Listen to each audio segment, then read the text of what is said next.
This podcast is part of the Shareable Podcast Network. Learn more at shareable.fm. This podcast is Shareable. I'm your host, Jeff Gibbard, commonly known as the world's most handsome strategist and professional speaker. I'm also a superhero. Make sure to subscribe so you don't miss a single Shareable episode. And that's it. That's the intro. Short and sweet. Let's get to the show.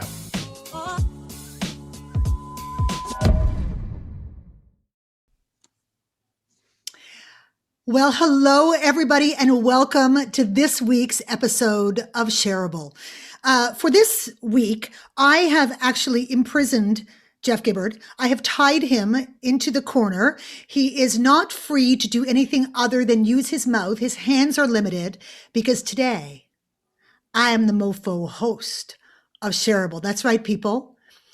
It is in my hands, and Jeff Gibbard is at my mercy. So for any of you who have listened to the show and who might have fantasized about what might it be like to have Jeff Gibbard in your hands and at your mercy, today you're going to find out. There will be nothing more shareable than this. So welcome to the show, Jeff. Thank you for having me.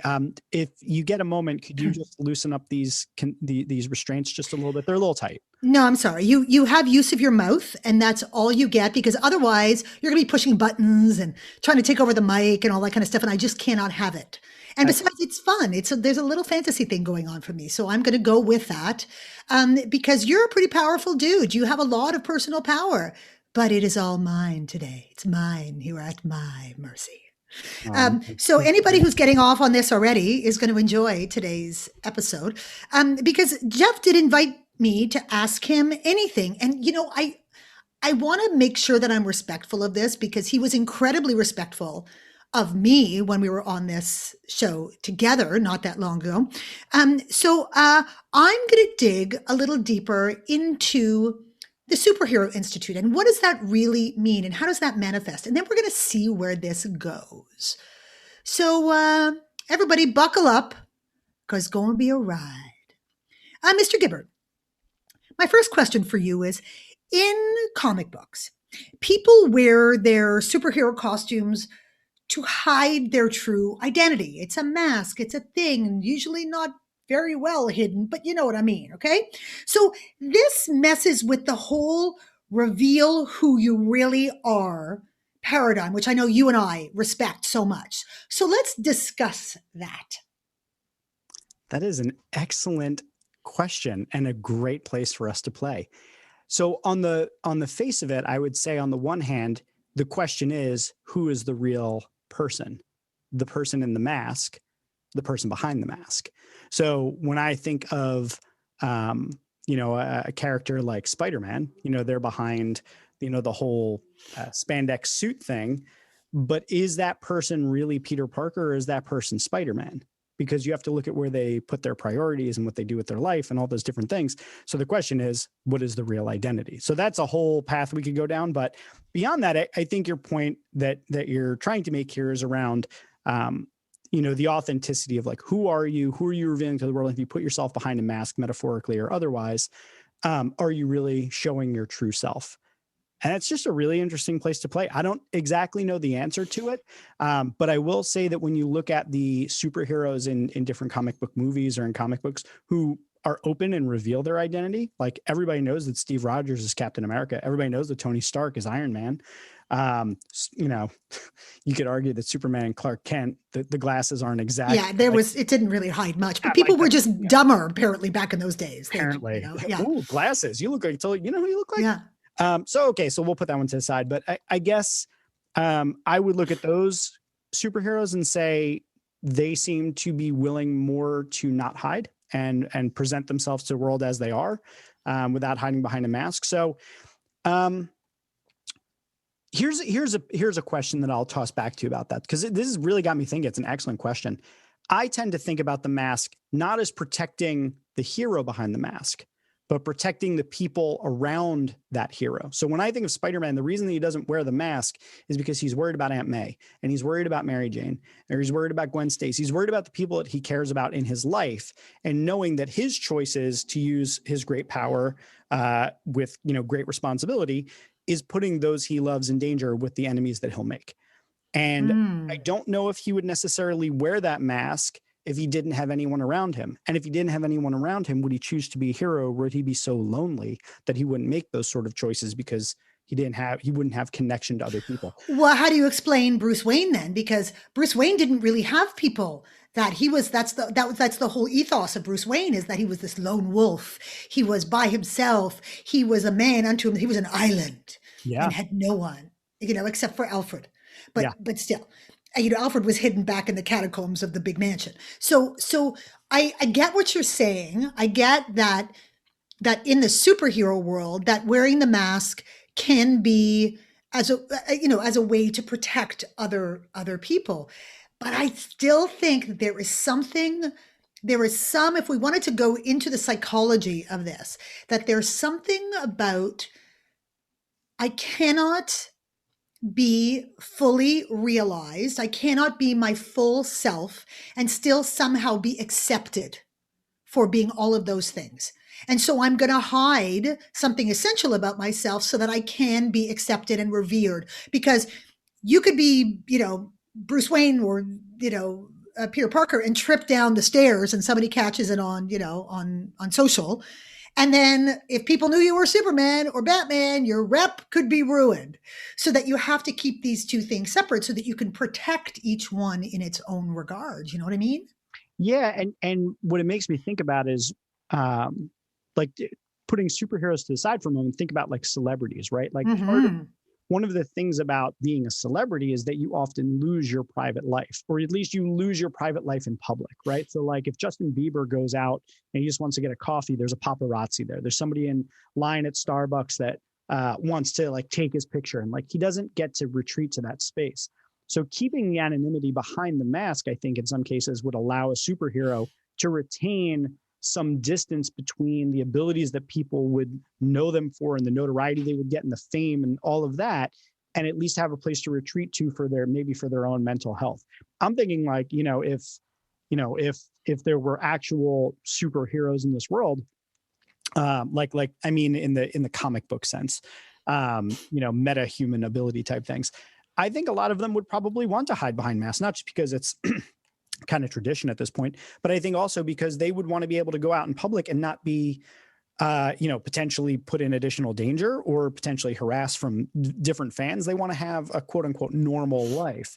And I think when you are so far removed in your abilities that you cease to be seen as a normal person, then maybe you kind of crave that ability to connect with other people as a normal person. Yeah, no, I get that. Okay, so here is the thing, right?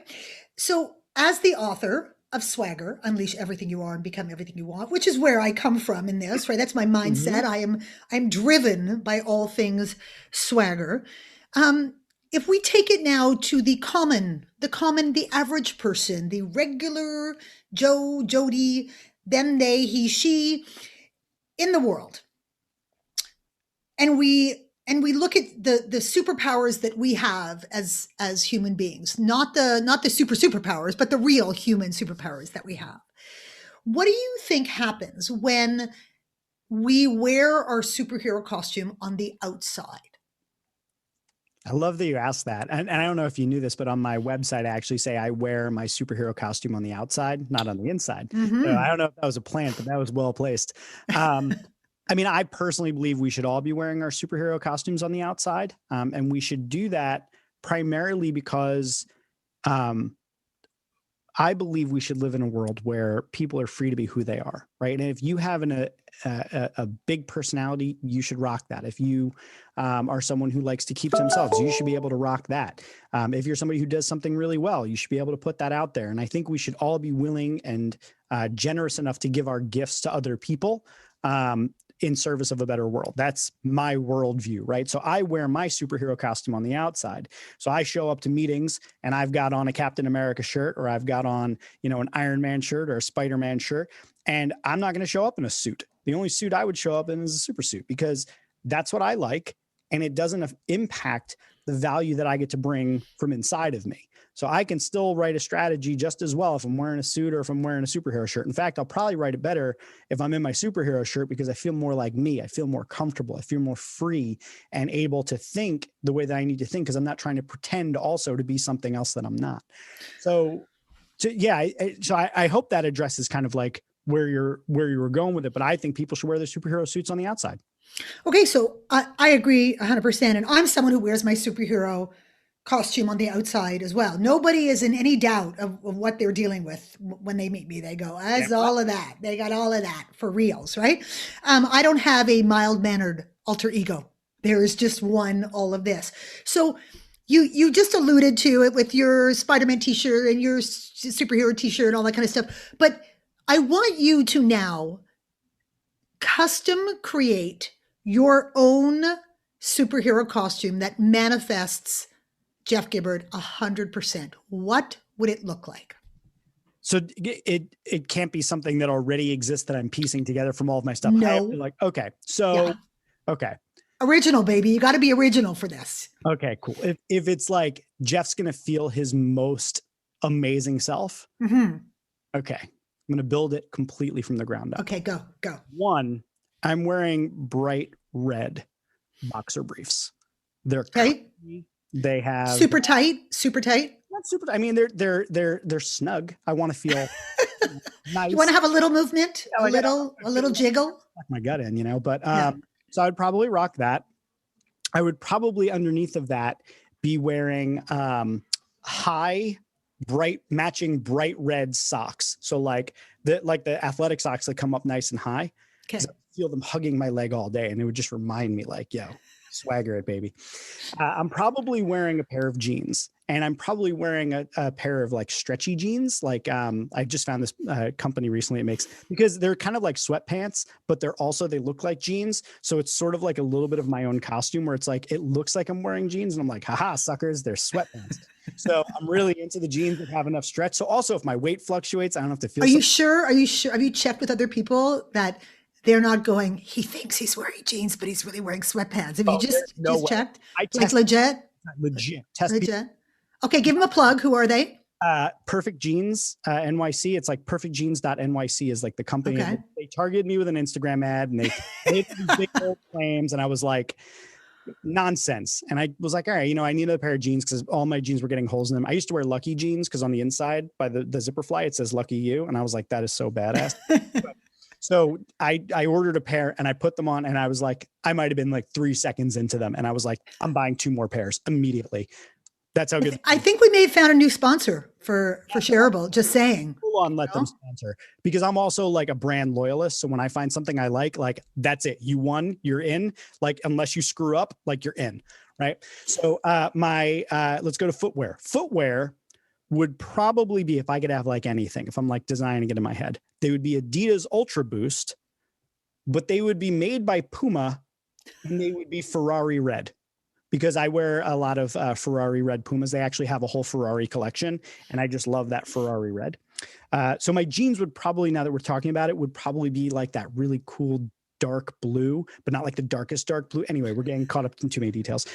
The t-shirt would be it would probably be a form-fitting shirt, but for some reason in my imagination, I have amazing superhero muscles. So it makes me look like really badass and like super cut. But it would be, you guessed it, a red t-shirt with my Jeff Gibbard logo right in the center, or the Superhero Institute logo right in the center of it. Mm-hmm. Have like right in the center of it. Or it might be a black shirt, actually, because since my logo is red, it would probably be a black shirt with the red logo right in the middle.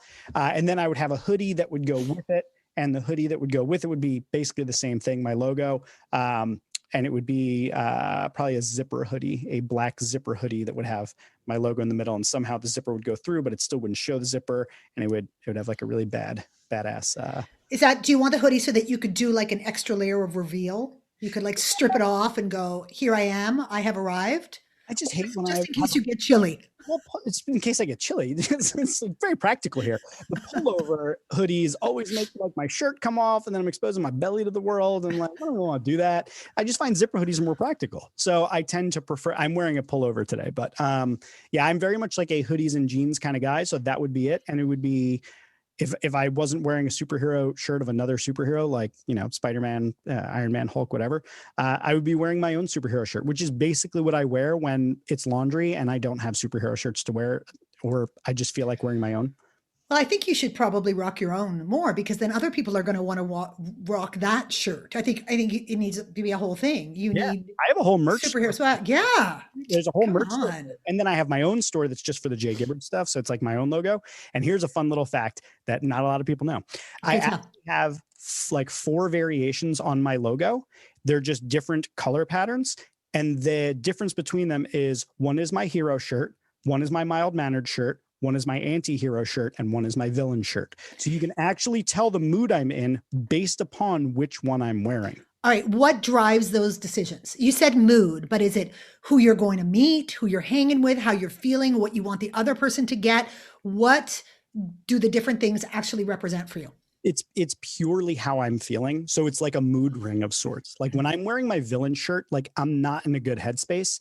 So I wear clothing, and one day I'd like to get a tattoo for this, but like very much they're kind of reminders for me. They're like I don't want to say frameworks. That's not the right word. It's like it's a thing to it's like a token to remind me of things, right? Like I like almost like a mantra, right? So when I have my villain shirt on, it reminds me, like it allows me to kind of feel deeper that I'm feeling in some kind of way. And it gives me a little bit, instead of like trying to pretend that like I'm having a great day and look, here's me as a superhero. I'm like, I'm feeling like a villain today. Not feeling great. Reminds me to be honest about that and just say like, I'm not in the headspace today to be like really great with the strategies and this and that. I just kind of need some space, and I'll get back to you when I'm feeling better. Well, we also know that the villains tend to come from a deep emotional place. There's stuff going on there. It's not they're never born out of evil.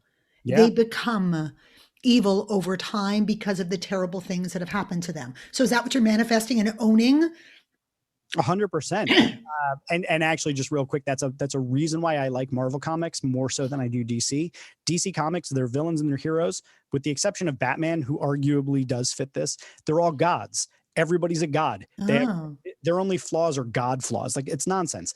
I you just rolled your eyes. God flaws, whatever. God flaws. nonsense, right? Like even the gods in Marvel comics are much more deeply flawed. Like they are given a much more complex way of looking at the world.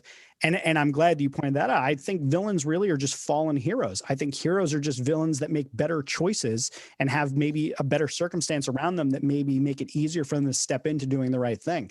There's I like so for me, I love people.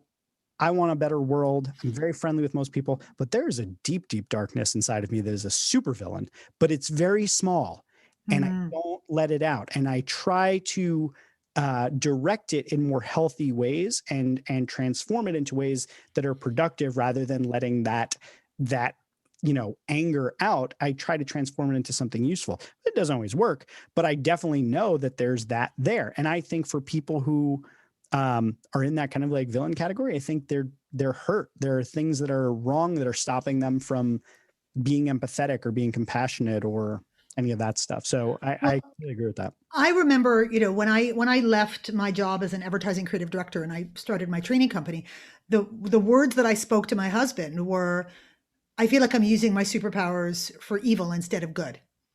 And I was very aware that of how much personal power I have because I got plenty. Yep. And I can make choices with what I did with it. And boy, like you don't want me as an enemy, let me tell you, because I got a lot. I mean, I got a lot. And if I need to protect the people that I love, or if you are a heinous human and have done something terrible, I will probably just put an X over you, but it's going to hurt on the way out for you. Yeah. That's kind of how I approach it. And my people who know me have often said, it is a good thing that you are an incredibly good person because you can make mincemeat out of most people if you chose to. So I'm very much about choosing to use my superpowers for good as opposed to evil. But this where we're going is the perfect segue into the intersection between swagger and superhero. Because we know that the definition of swagger, the real definition, my definition, is the ability to manifest who you really are and hold on to it in the face of all of that psychological crap that's going to come for it, regardless of situation or environment. So it requires you to have one face all the time. You don't get to hide behind something. You don't get to deflect or to have your own space or whatever. You've got to be all out there for people to see, to like, to accept, to not accept, to criticize, all of those things. It's a full package. So talk to me about this notion about what it is that you're trying to bring into the world through the Superhero Institute and what the intersection is with swagger. So what's really interesting is if the way that I interpret your whole thing on swagger is I always include in it that there's this very like noble subtext that's unspoken, that like you're letting it all out because you want to make the world a better place, right? Like, because like you could swagger around like a complete jerk all the time, right? Like you could but that wouldn't be swagger. That would be assholing. We call it assholing or arroganting or peacocking or whatever. Yeah, I guess there has to be an authentic jerk out there somewhere, right? That's well, fair enough. If you're really authentically an asshole, go for it. Yeah. Who's to say, you know? I guess just part of me is like, the Superhero Institute and like the whole thing around is like, I want to encourage people to always look for their better side, to always be looking, because every one of us has that dark side. We have something that could go horribly wrong and we could turn it. This whole weekend, actually, I was going through like Enneagram stuff, which is like super fascinating to me. Like I'll take any personality test and learn more about myself. And I think self-introspection is like the key to unlocking swagger in the first place, because it's only when you stop lying to yourself about why you do things or where it comes from or anything that you can really get in touch with why you do it in the first place, right? So I spent a lot of the weekend going through that stuff. And, you know, I see a lot of things and patterns in my type and the way that I am and where things come from that could easily manifest themselves in really, you know, dark or terrible places.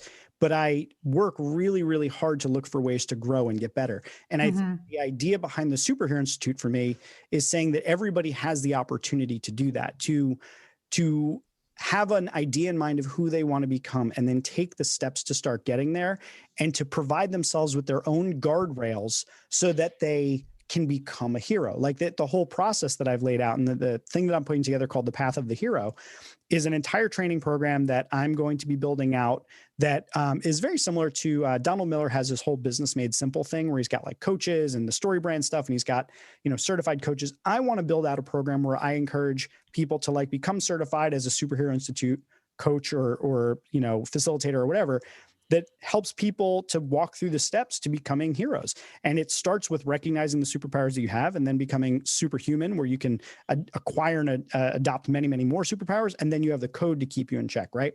So I think in terms of the letting out who you really are, again, when you're talking about that, and when I see where it overlaps with the Superhero Institute, it's that I want to say who you really are is great and you should be discovering it. You should be looking at yourself, and I want you to be authentic and be free, but I also want you to consider how you can constantly improve that and how you can use that for the greater good of leaving behind a legacy and leaving behind a better world than you came into. I saw this clip recently of Kevin Hart where he was like, your job is to leave a better world behind than you came in with. And legacy, baby, legacy work. That's everything. On our first show, right? Like, because what else is there? I mean, maybe that's my blind spot, right? Is like when I did the Enneagram thing, I'm a 20 out of 20 on self-improvement. So I'm just obsessive about it. So I get it. Maybe that's me and maybe that's not for everybody.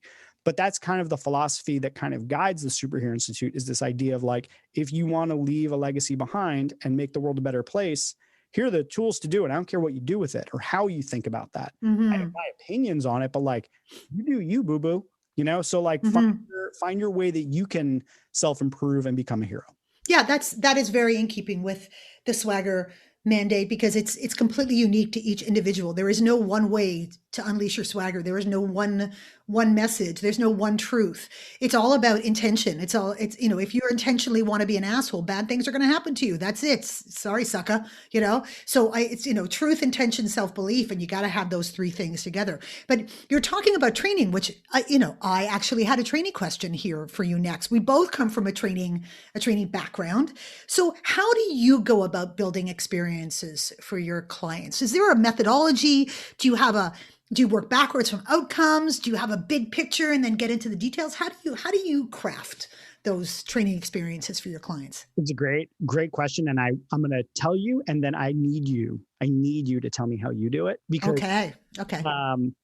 because I don't know if I'm doing it right. And I Okay. also don't believe that there is a right. So let me just say that. But here's how I do it. I'm a very process oriented thinker. I am, I've been in the world of strategy for the last 12 years of my life-ish, something like that. I forget the exact number, but I've been doing strategy a long time. I live and breathe in the world of strategy, solving problems, identifying how to, creatively think around things that are happening. And I love sequentially thinking about how to get from point A to point B. It's something that I do naturally. It's something I'm obsessive about. But what I've noticed is that any of my training, I have that in the background, but I throw it all out the window and I just meet people where they are. And that's where the training tends to go, is no matter how good my sequence is, how good my plan is, how good the modules are, and how things fit together perfectly like puzzle pieces, where somebody is coming from, whether that be just emotionally, how they relate to the subject we're talking about, whether mentally they can grasp a particular concept. Maybe there's something that's very difficult for them to get, or maybe just, physically they're not feeling a certain way and they can't be into it. Whatever it is, whatever somebody is experiencing is going to guide my training with them. So I often, at the beginning of any coaching relationship I have, will put together an entire curriculum, because I can't help myself. I'm like, here's the whole program. Here's our strategy. You want to get to here. Here are the 15 steps that we're going to go through. And these are going to be the number of sessions, whatever, because I think that gives people a feeling of certainty and they feel good about that. And it makes me feel good. I know what we're doing. Awesome. Session 1 comes around. Tangent. All out the window. Yeah. Out the window. They want to talk about this or that. And I want to be there with them for that. I want to go through whatever it is that they need to go through so we can continually kind of come back to the curriculum and walk through it.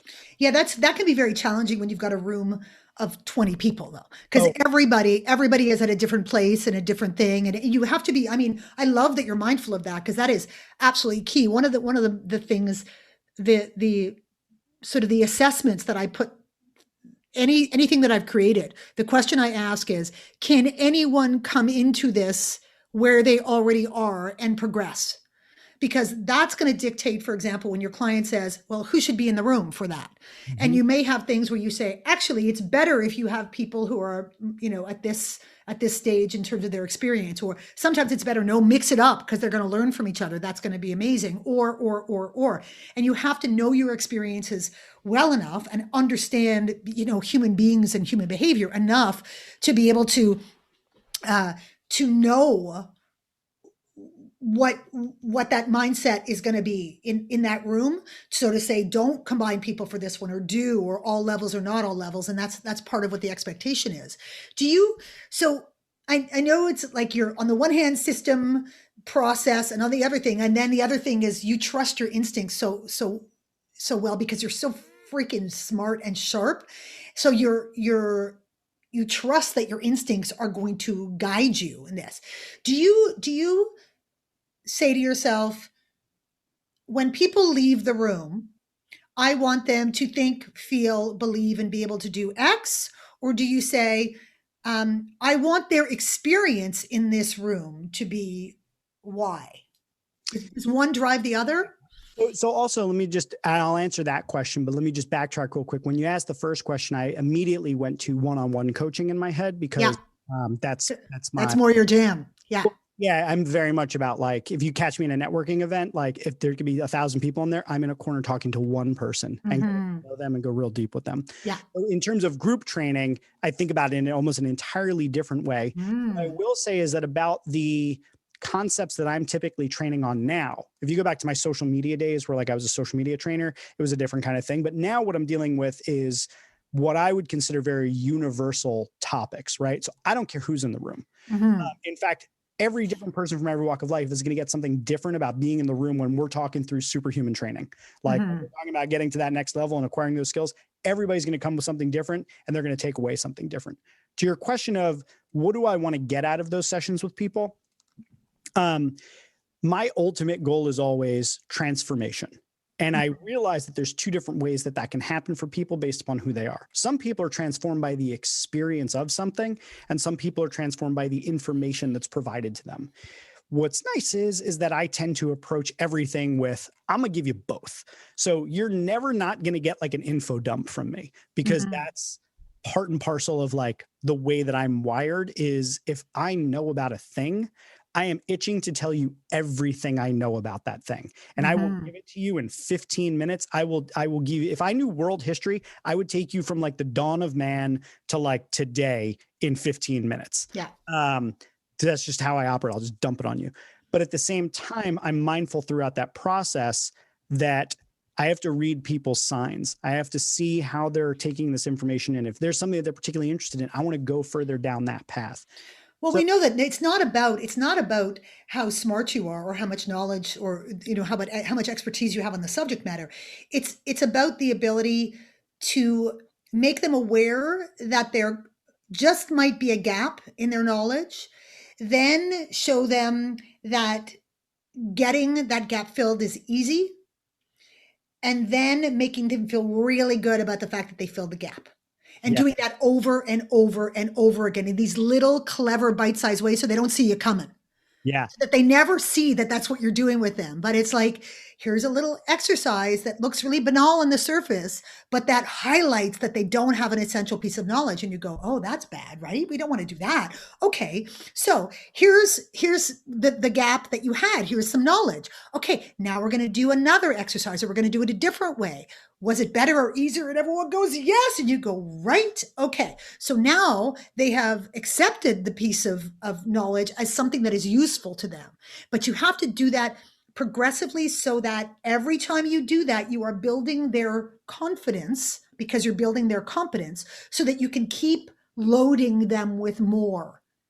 Right? As opposed to like spraying a whole bunch of stuff, you have to do it really incrementally and really make them feel like they can, I got this, I can handle it, but give me more, give me more. And by the end, you do something real clever that ties everything you've taught them into some beautiful bow where they have this mind-blowing aha for themselves. They go, oh shit, I get it. That is what is transformational. That's the best way to do it. And it's hard when you're smart. It's hard when you have so much love and so much knowledge that you want to share, because you want to, how much less pain they're going to be in if they know more, and you just want to like puke it all over them, but it just never works. Well, I'll lay you in on a little secret, and this is going to be super interesting for our conversation that's coming up in a little bit later today. But I actually have an alter ego for my stage. Like Sasha Fierce. Like who? Sasha Fierce, who was Beyonce's alter ego. Oh, dude. I did not know that. Yeah. So I've developed a number of different sort of like superhero alter egos that I use. Why does this not surprise me? It doesn't surprise you, but so when I do training and when I do speaking engagements, it's interesting that when you laid that out, I started thinking, actually, the way that I do it is I want to paint a picture for people about a completely different way of seeing the world, and about like, I'm really trying to get them to think about legacy and about doing like things that are way bigger than what they came in for in terms of a training. Like they're thinking, I'm going to learn a few skills. I want to contextualize that into the largest possible container. Right. So is it like imagine a world in which you could, or imagine the world you create if you could, or so here's my alter ego. My alter ego on stage and in training is Magneto. Magneto is an X-Men villain, air quote, but for the listeners that don't, and he's complicated, and he has the ability to manipulate magnetic fields and essentially control like metal that is magnetized, or that can be manipulated through magnets. So my idea behind that is two things. One, I want to be magnetic. I want to draw people in and I want to control their attention when they are in the room with me. I want their eyes fixated on me. I don't want them to think about missing a moment of it because they want to catch every little morsel of it. So for Mm-hmm. that reason, it makes me temper the amount of information I'm stepping out to them. And I nest things more in the frame of narratives and in terms of context. And I like to give them frameworks rather than information because it's easier to remember and it's easier to walk away with. Then the second piece of being Magneto is Magneto was the leader of the Mutant Brotherhood. He was starting a movement. He wanted a movement of mutants who were able to fight for their own right to exist. And I want to create in every room that I'm in a movement of people who are down for the cause, that we are about to change shit in the world. So when I go on stage and I do any kind of training, the context is big. I'm trying to start a movement. I want to take you somewhere. I want to be magnetic and keep your attention. And I want to give you the information in such a way that's nested in a story. So I've got your attention and I give you frameworks to walk away with so it's useful. And when you walk out that door, I don't want you to have been an attendee. I want you to be a freaking disciple. That's what I'm after, is like, I'm out for, are you part of the church of change? Are you part of like ready to make a difference and impact in the world, and realize that you're not just an average mild-mannered person, but you have the capacity within you to do extraordinary things that you never thought possible. That's what I'm after. So if money was no object, you won the lottery, you got money to burn, and you were going to open the Superhero Institute as a university that people could register for and go to, who would you want to attend that school? I would definitely want it to be a program first and foremost for people coming out of high school or that are in high school. I would want to start it as young as possible. And part of the reason is that so much around becoming superhuman is about the 10,000 hours that you put into things, right? That you want to be masterful at something. It's generally not going to come easy to you. And if it does, that's like the thing that came easy to you. Then there's everything else you got to work at. There's so many things that people think have come naturally to me that are if they saw the crap that I me too. through to figure out to how to do these things, it wasn't easy. And that's not to say that other parts of my life weren't easy. There's lots of stuff that just comes natural to me, and like things that were easy for me because of, the circumstances I was born into. But there's plenty of things that I had to work my ass off for. So I would want to start as early as possible. It's one of the What if it was a high school? What if it just took the place of high school? Because then you get them before they're broke. You get them before the world beats the shit out of them and they're doubting everything that is beautiful about them. And it's before they get the proper fucking beat down from the world. Like you see how kids go into, there's all of this research done about, for example, creativity. And when you ask different people at different stages of their lives how creative they think they are, when they're little, they go like, they give themselves 100. When they get out of high school, now they're down to like a 70. When they've had their first job, they're down to a 40. When they're 40 years old and they've had a beat down by every corporate job, they think they're a 20. But then after they leave the workforce, they go back up to a 70 again. And it's like you want to interrupt that as soon as you possibly can, and help people to hold on to that. My dream was to go into the Detroit school system, and I wanted to train creative problem solving in the Detroit school system. That's what I used to say to the universe, pour money from the sky, and this is what I'm going to do at the next 2 years of my life. I'm going to train teachers, and I'm going to go in and work with kids, and I'm going to set these kids up to be the kind of problem solvers that can change the world that they live in, that they're inheriting. It's through no fault of their own. It's just it's a place without a lot of opportunity, and it's better than it was, like even 5 years ago. But I don't know why. That was my kind of dream. Yeah, I would say that, in terms of like, if it could be a school, I would want to rethink what do we mean by school? And ideally, I would want the entire thing to be online. And in terms of like, who would it be for? I actually think there's so many. And to your point about like before school breaks them, I actually think one of the hugest groups that I would love to coach on the entire superhuman process and the whole Superhero Institute like philosophy are parents. I want parents and teachers. Parents, teachers, like the educational system in general, thinking about, because it's not necessarily at odds. It's just a way of adapting the way that we currently do things. Like I see all these memes that are like, good thing that we learned about parallelograms as parallelogram season keeps coming up. It's always about, instead of taxes, because parallelogram season is coming up. I'm like, that's hilarious. So yeah, I guess the point is there's a lot of different groups that I think would benefit from a change in a way of thinking, and also just a change in ambition of what we're after. I think fundamentally we have a goals problem in the world where we are focused on things that I don't think are going to make us happy. They're not going to make the world a better place. They're not create a more sustainable future. And the world that these kids are inheriting, I agree. We need to fix that. So that's kind of my take on what I would do if I was ultra wealthy. I would train as many people as I can to become superheroes and to make other people superheroes and make the world a better place. Okay, we only have a few minutes left. So I have a few quick questions for you, because as per usual, you and I can talk for hours, and we're going to actually talk for another hour after this. So it's like, it could just go on forever. Okay. So question one, this is a little rapid fire, a little bit. Okay. Number one, which superhero gets way more cred than they deserve? Who's the crappiest superhero of all time? Those are two different questions. There's getting more credit than they deserve, and then there's the crappiest superhero of all time. Okay, so you can answer those as two separate questions then. Okay. Number one, which superhero gets far more cred than they deserve? Batman. I like Batman, but like Batman is like, there's just nothing wrong with Like, of course there's everything that's wrong with Batman, but like, it's like Batman can take down Superman. He's got a plan for the entire Justice League. He's unstoppable. There's no gadget he doesn't have. There's no situation he can't get out of. Like, Batman is just, they've given him too much. The flaws, great. You got the psychological issues. Anyway, I can go down a deep rabbit hole in this. Okay. The crappiest superhero of all time. Crappiest superhero of all time. Geez, that's a tough one.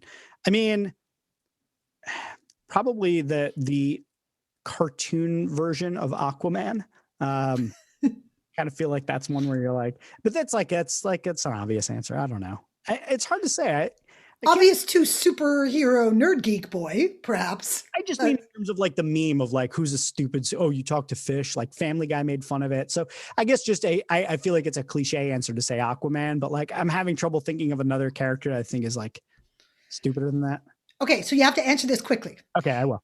If you weren't doing what you do now and you couldn't play basketball, what would you be doing? I took away basketball. I knew. Well, do you mean like if I could do anything? Yeah, could do anything. I would. Jesus, that's really hard. If I could do anything, I would probably, and I wasn't doing what I was doing now, I would probably want to be involved in some way in the lobbying for and also the actual process of eliminating homelessness in this country. If I could be like the CEO of a homeless, like there's Project Home, and I'm on the board of Pathways to Housing PA, but like anything I could do to get involved with that, not just on like the functional everyday level of getting people off the street, but also to dismantle the systems that allow that to be a thing that happens. I would do that if I could do anything. I didn't think that you were going to say like I would be serving ice cream or something. So this does not surprise me. I think that's probably what I would do. Okay. Final question. Okay. What's the one question you wish someone would ask you, but nobody has? That's really tough because I don't, despite it being one of the pieces of the superhero code, vulnerability, I'm not particularly vulnerable. I don't allow myself to be very often. I don't generally allow myself to show weakness in any way whatsoever. So typically the questions I would want someone to ask would be things that would show me in the most positive light, and that would show me as, a larger than life and all of those things, because of course. But by the way, that was very vulnerable to have just answered that question that way. Just say it. Yeah, I mean, I'm fairly objective about the fact that I can talk about all my flaws. It doesn't mean I'm going to change them necessarily. Oh, dude, give me 5 minutes. I will break you down. You will be in tears. You will be talking like it'll be so. We're going to do another episode one day, and it's going to be the Jeff Gibbard Gets Vulnerable episode, and we'll just spend an hour doing that. And if I don't make you cry, I don't get paid. That's how it's going to work. Like I am right now, I'll be on a couch, right? Yeah. You'll just lie down and I'll just let my dulcet tones. Okay. Okay. Then in that case, I'll share with you this. This is me being like super vulnerable. And then we got to run because we have another thing we're going to do for another hour. But I remember early on when I started seeing a therapist after many, many years of not seeing a therapist, I had a realization that I got very emotional anytime that I would talk about every good superhero story, they always have like their husband or their wife that steps in and saves them at some point. Like Spider-Man, where like he needs Mary Jane to like step in and save him, or Pepper Potts comes and saves Iron Man, right? And I got very emotional anytime I would talk about that. And I would talk about superheroes and I would get very emotional. It's part of the reason why I started this company and why I do what I do. I did a lot of things thinking about it. So I guess the question I would say is, Jeff, why do you get emotional when you think about superheroes? Why is it so meaningful to you? And why is it such a big deal when superheroes need someone else to step in and save them? Can I rephrase that question and then ask it? Sure. What does it mean, Jeffrey, to be saved by someone else? I think it means that you are not 100% strong and that you have vulnerabilities and weaknesses and that you need to sometimes rely on other people, as terrifying as that might be, that you don't need to, nor can you be in control of every possible situation. Wow. If I had one word to describe the last 40 minutes, I would say they were shareable. Wait, don't leave. If you've never listened to my fancy outro, do it just once for me, please. Okay, if you enjoy Shareable and you find it valuable, there's a few ways that you can support the show. One, you can share it on social media, which I strongly encourage. I mean, it's literally the name of the show, Shareable. Two, you can review it on iTunes, Stitcher, or wherever you get your podcasts. And if you're an Overcast user, as many of my listeners are, make sure to click that star button on the episodes that you like. The third way that you can support the show is by blogging about it or discussing it on your own podcast, or even by making a YouTube video where you talk about one of the episodes. And then the final way that you can support the show is by supporting it directly on Patreon. You can find the link in the show notes. Now, before I let you go, I want to tell you about one other thing. You see, Shareable is just one of many projects that I'm working on at any given time. I've got another podcast called Rogue. I do a live streaming show every week called The Heroic Council. I've got a blog where I release a blog post twice a week. And if you're looking to keep up with all sorts of different content that can help you grow and become a superhero in life, I want you to check out jeffgibbard.me. That's where I list all of my current projects and projects that are coming up in the future, including my forthcoming book, The Lovable Leader. It would mean a lot to me if you could go and check out some of the other things I've worked on, because I put just as much of my heart into those projects as I do into Shareable. Thank you so much for being a listener. Thank you for being a supporter, and I hope to see you here on the next episode of Shareable.